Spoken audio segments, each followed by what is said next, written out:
Hi, everyone. Welcome to English, or more specifically, welcome to the English side of Humanities, something that your student is enrolled in for both periods 1 and 2. So I'm here to introduce myself. I'm Mrs. Tinius. You can see a Bitmoji version of myself there. Usually when we're in person, you can find me in my classroom in H6. But unfortunately, we have to be a little virtual and distanced here. So for now, what I have created are a bunch of things to connect online, and all of them are available on your student's Google Classroom page. But one of the things that I created was a virtual classroom so that you're able to come on here and it's interactive. So most of the things on here are clickable and interactive for you. Everything from technology help to seeing what we have ahead that week with regards to my lessons, to reaching out to me through email, to even resources for reading for pleasure and reading for class for free online. So come on down to the Google Classroom and check it out. Now, I'm going to tell you a little bit about humanities as a general course. There are two main components to it.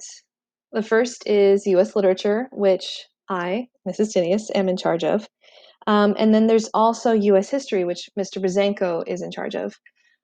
Thankfully, both of us have dual accreditation where I am able to teach US history as well, and Mr. Brzanko has the capability to teach US literature, so we fill in the gaps for one another.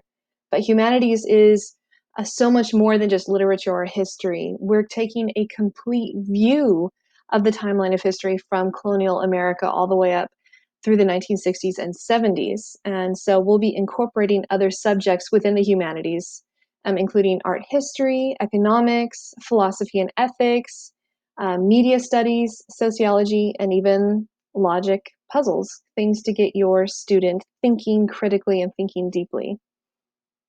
One thing I want to point out to you on the right-hand side, you can see both of our email addresses that are right there. So if you have any questions at any point, feel free to reach out to me at caitlintinius@wvusd.org, as well as bbozanko@wvusd.org for Mr. Bozanko.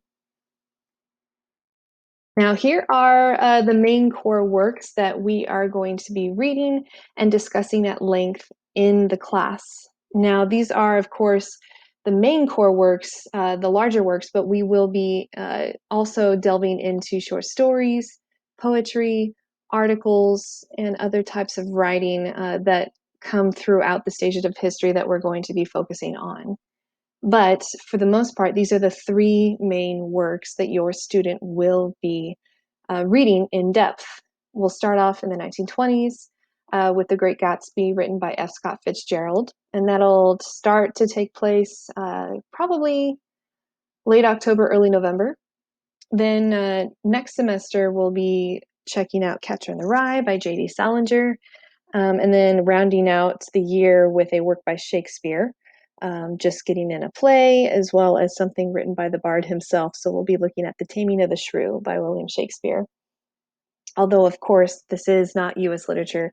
It is deep literature, and it is encouraged to still study Shakespeare on a regular basis. All of these works are available to be picked up in the textbook room, so they are not required to be bought at all. And they are ordered ahead of time so that the textbook room will know that your student will need them when they need them. That's really it. So I want to thank you so much for stopping by and checking this out. I want you to know that I'm so glad you are in this class, because I know it's not just your student that's in my class, but it's you as well. And I want to work with you for the benefit of your students to make sure that they are happy and healthy and learning. So for that, I hope that we will have a fun year, even though we're online. Come on by to the Google Classroom and check it out. Bye.